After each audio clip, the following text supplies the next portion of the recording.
Hello everyone, यार कैसे हो सब के सब।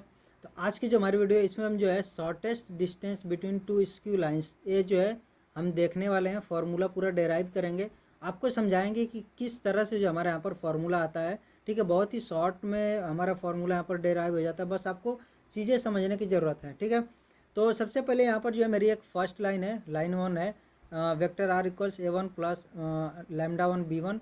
और सेकेंड लाइन हमारी है vector R equals A two plus lambda two B two है। ठीक है, अब यहाँ पर जो है इसका क्या मतलब है आपको समझने की सबसे पहले ज़रूरत है। तो यहाँ पर एज वाली जो लाइन है इसका मतलब हमने देखा था कि ये जो हमारी लाइन है वो ए वन से होकर के पास हो रही है। ठीक है, और जो है बी वन के पैरेलल में है, ये चीज़ समझ में आ गया। सेम जो है यहाँ पर ए टू से पास हो रही है ये वाली लाइन और बी टू के पैरेलल में है, यानी कि यहाँ पर जो एक पॉइंट है एल वन पर ए वन है। ठीक है, और ऐसे ही बी टू पर एल टू पर है जो ये ए टू पॉइंट है, एल टू पर ए टू पॉइंट है। इन दोनों से ए वाली एल वन एल टू पास हो रही हैं।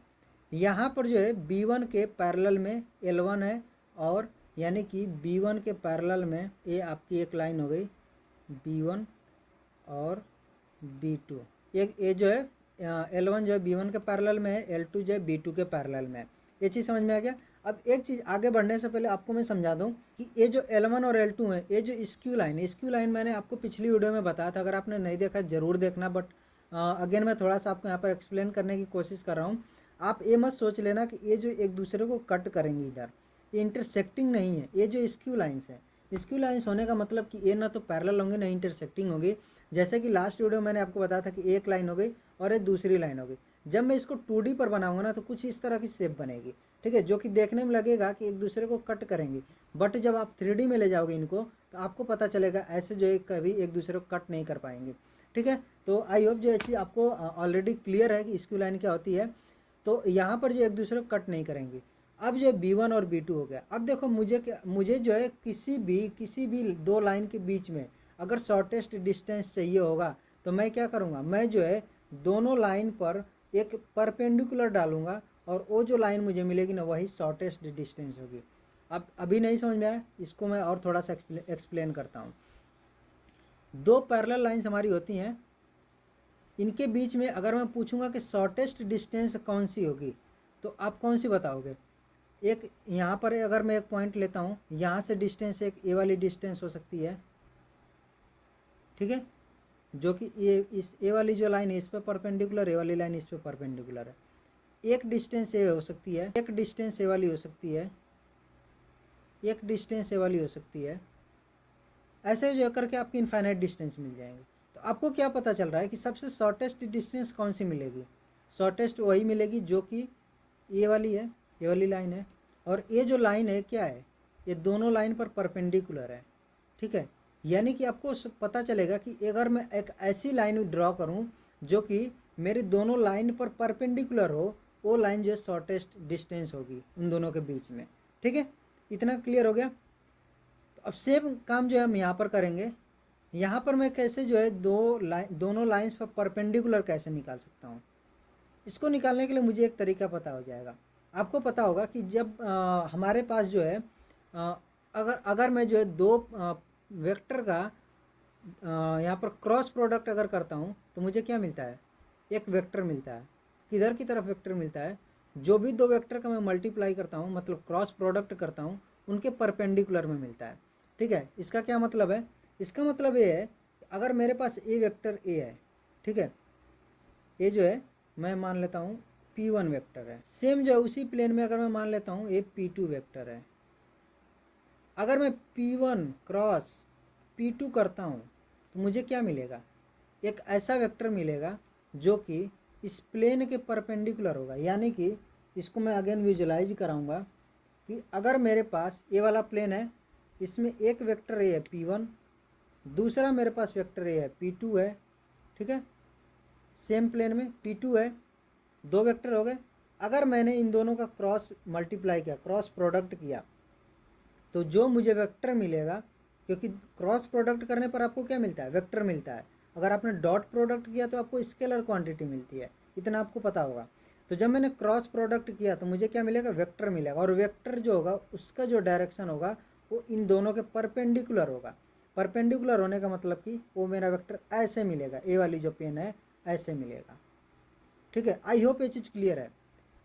तो अब इसी जो है थ्योरी का मैं यूज करूँगा, और ये जो B1 वेक्टर है मुझे पता है ये जो L1 के पैरेलल में, L2 के पैरेलल में B2 है। मैं क्या करूँगा, B1 क्रॉस B2 कर दूँगा।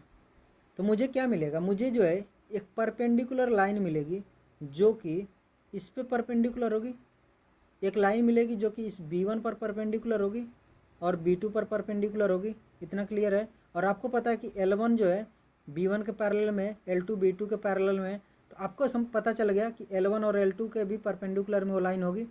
ठीक है, तो जब जैसे ही मुझे ए वाली लाइन मिली, यानी कि एक ऐसी मुझे लाइन मिल गई जो कि क्या होगी, इन पर परपेंडिकुलर है। और ए लाइन कौन सी है, B1 क्रॉस B2 है। ठीक है, अब क्या हमें करना है, हमें जो है देखो अभी तो ये जो लाइन मिली B1 क्रॉस B2, अगर जो मुझे सिर्फ इस पॉइंट के बीच में मिलता, यहाँ से यहाँ तक का मिलता मुझे, अगर मेरा वेक्टर सिर्फ ये दोनों पॉइंट के बीच में होता, यहाँ से लेकर के यहाँ तक होता, तो मैं इसका मैग्नीट्यूड निकाल लेता, वही मेरा जो परपेंडिकुलर यानी शॉर्टेस्ट डिस्टेंस होती। लेकिन ये जो वेक्टर मिला है, ये वेक्टर जो है काफ़ी लंबा है, मतलब कि ये इतना ये इन्हीं दोनों के बीच में नहीं है, ये वेक्टर जो है बड़ा है, इससे बड़ा है। अब मुझे क्या करना पड़ेगा, मुझे जो है इनके बीच में डिस्टेंस फाइंड आउट करने के लिए मेरे पास एक और ऑप्शन है, प्रोजेक्शन वाला। ठीक है, तो मैं प्रोजेक्शन डालूंगा कहाँ से, ये जो A1 A2 है ना, इसको मैं मिला दूंगा, एक लाइन बनेगी मेरी A1 से A2 पे, और मैं क्या करूँगा, इससे इस पर प्रोजेक्शन डाल दूंगा, और जो लेंथ मुझे मिलेगी वही मेरी शॉर्टेस्ट डिस्टेंस हो जाएगी। ठीक है, ये वाली जो आपका वेक्टर है इसकी लेंथ काफ़ी लंबी है। ठीक है, इन दोनों के बीच, इन दोनों लाइन के बीच में ही नहीं है, ये काफ़ी लंबी है, इसीलिए जो है हम इस पर प्रोजेक्शन डाल रहे हैं। प्रोजेक्शन डालने समय क्या मिल जाएगा, उसकी लेंथ मिल जाएगी। अगर आपको प्रोजेक्शन नहीं पता है तो मैं बोलूँगा फिर जो पीछे की वीडियो आप देखो, क्योंकि बहुत ही बेसिक्स में मैं सारी चीज़ें बना रहा हूँ। तो अगर आप कोई भी वीडियो मिस करते हो तो आपको जो आगे की चीज़ों को समझने में हो सकता है प्रॉब्लम हो। ठीक है, तो यहाँ से हम प्रोजेक्शन डालेंगे, और जो प्रोजेक्शन डालेंगे वही इसकी शॉर्टेस्ट डिस्टेंस हो। यहाँ पर जो है ये वाला वेक्टर क्या हो जाएगा, ये हो जाएगा A2 माइनस A1 हो जाएगा। अब मैं क्या करूँगा, यहाँ पर लिखूँगा shortest distance equals projection of A2 minus A1 on B1 cross B2। ठीक है, अब आपको पता होगा कि जब हमने पीछे की वीडियो में जो प्रोजेक्शन वगैरह किया था तो हमने कुछ इस तरह से देखा था। ठीक है, ये हमारा वेक्टर A था, ये हमारा वेक्टर B था, और हमने क्या किया था, इस पर प्रोजेक्शन डाला था। ये हमारा O था, M 90 डिग्री, और हमने निकाला था यहाँ पर OM इक्वल्स। ठीक है, OM निकाला था। तो सबसे पहले हमने क्या किया था, यहाँ पर कॉस, और ये जो अगर हमारा थीटा है तो ये हमारा OM अपॉन में ये वेक्टर भी हमारा होता था। ठीक है, यानी कि OM इक्वल्स हो जाएगा जो भी हमारा है वेक्टर बी, और यहाँ पर ये चीज़ आपका पता है कि ये वाली वेक्टर भी ये मॉड आपका था, क्योंकि लेंथ हमें यहाँ पर कंसीडर करना होता था। हमने एक मॉड ऑफ वेक्टर भी लिखा, और यहाँ से कॉस थीटा आ गया।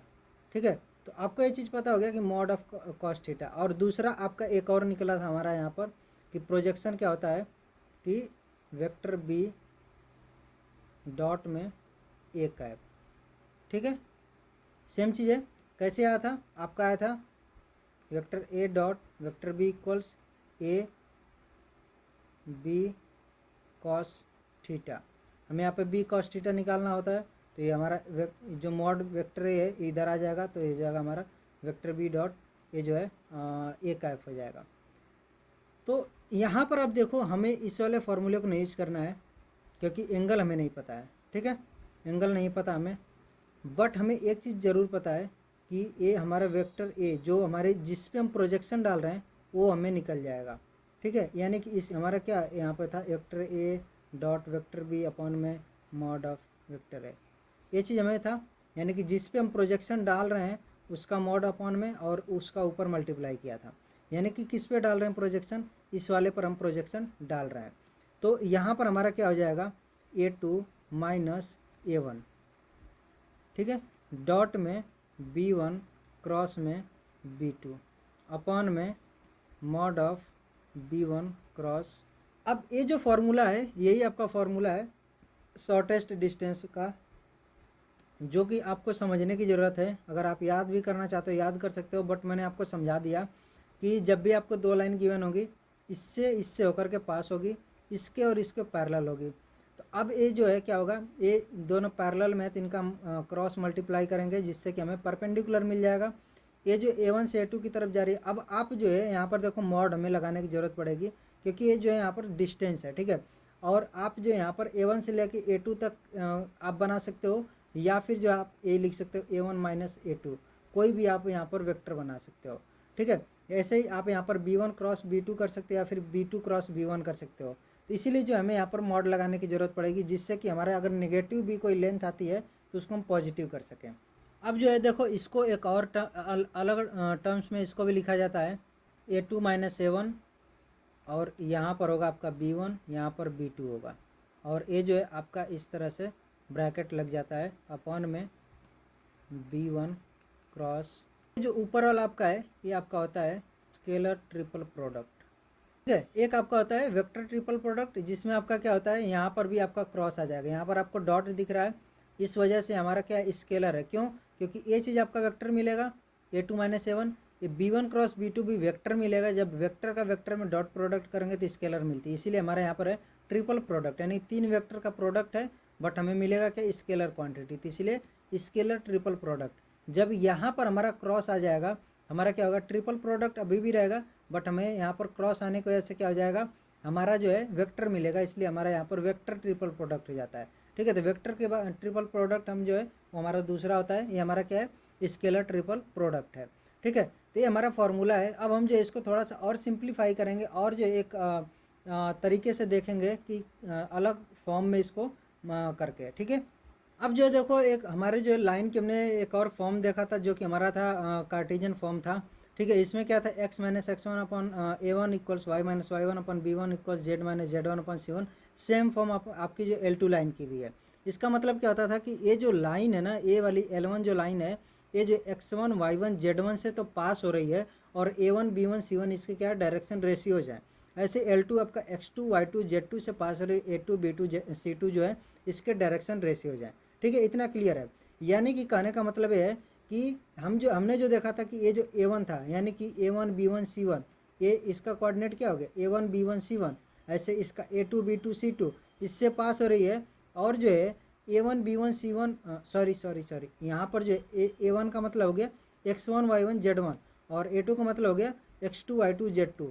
और एक जो लाइन आपकी गिवन है A1 B1 C1, और दूसरी के A2 B2 C2, ये डी आर्स आपके गिवन है, ठीक है। तो डी आर्स आपके गिवन है, तो आप जो है अभी भी क्या कर सकते हो, यहाँ पर और आप जो इनके निकाल सकते हो क्या, ये प्रोजेक्शन ऑफ दिस, ठीक है। आपको जो है दोनों लाइन आपको पता होगी, ठीक है।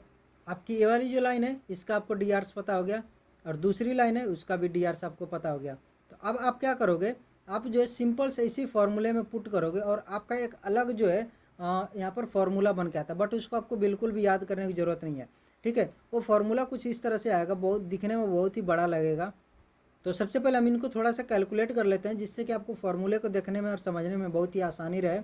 तो सबसे पहले अगर मैं A2 माइनस A1 करूँगा, A2 माइनस A1 करूँगा अगर, तो A2 का मतलब क्या हो गया कि x2 y2 z2, और यहाँ पर A1 का मतलब हो गया x1 y1 z1। यहाँ पर लिख लेता हूँ अगेन, A1 आपका है x1 y1 z1, A2 है x2 y2 z2,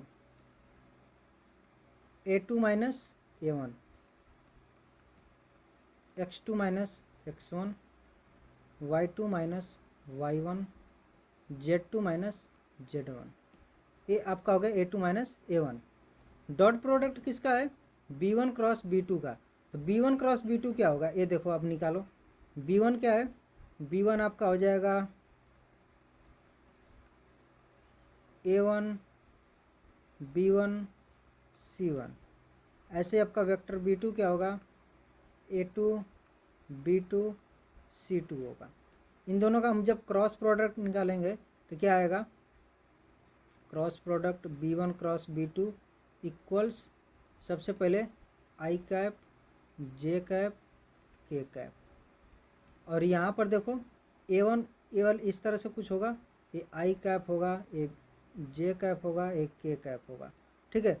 तो इस तरह से होगा आपका। तो सबसे पहले आई कैप वाला हम देखेंगे, तो B1 सी यहाँ पर हो जाएगा A1 B1 C1, ऐसे A2 B2 C2 हो जाएगा।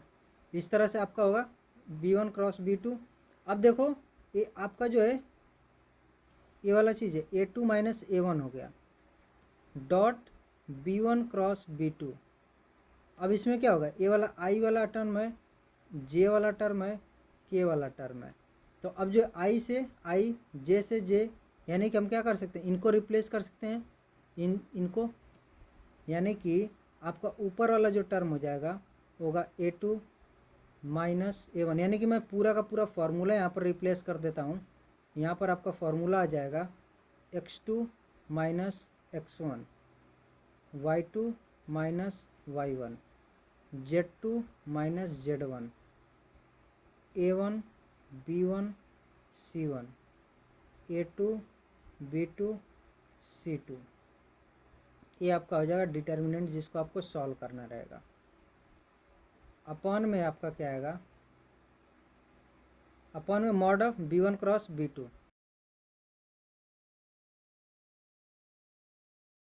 इसका आपको सबसे पहले सॉल्व करना पड़ेगा, फिर इसका आपको मॉड लेना पड़ेगा, ठीक है।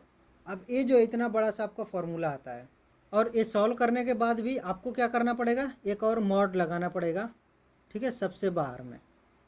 तो इतना बड़ा आपका फॉर्मूला है, बट आपको इसको याद करने की ज़रूरत बिल्कुल भी नहीं है। इसको लिख लेना, इसे याद नहीं करना है, ठीक है, क्योंकि आपको जो है इसी फार्मूले से सारा काम हो जाएगा। जब भी आपको ज़रूरत पड़ेगी ये वाला फार्मूला आप अप्लाई करोगे, सारा काम आपका हो जाएगा, ठीक है। अब कुछ जगह पर आपको इस ऊपर वाले फार्मूले की ज़रूरत पड़ेगी, बट ये भी आपको जैसे सवाल आप करोगे ना, क्वेश्चंस को करोगे, आपको ये वाला फार्मूला भी याद हो जाएगा, तो इसको भी आपको याद करने की ज़रूरत नहीं पड़ेगी। तो सब कुछ मिला जुला करके कि आपको जो है कोई भी फार्मूला ऐसा नहीं है कि बहुत ही बैठ करके रट्टे मारने की ज़रूरत पड़ेगी। आपको मैंने समझा दिया कि किस तरह से आपका पूरा फार्मूला आता है, ठीक है। तो नेक्स्ट वीडियो में हम जो है कुछ सवाल करेंगे, जिससे कि आपको और भी चीज़ें इसमें जो है एकदम अच्छे से क्लियर हो जाए, ठीक है। अगर आज कोई भी डाउट है तो आप जो कमेंट कर सकते हो, बाकी जो है नेक्स्ट वीडियो में जब आप क्वेश्चंस को करोगे तो आई होप जो है आपको वो भी चीज़ें क्लियर हो जाएंगी, ठीक है। तो मिलते हैं नेक्स्ट वीडियो में, till then take care, bye bye.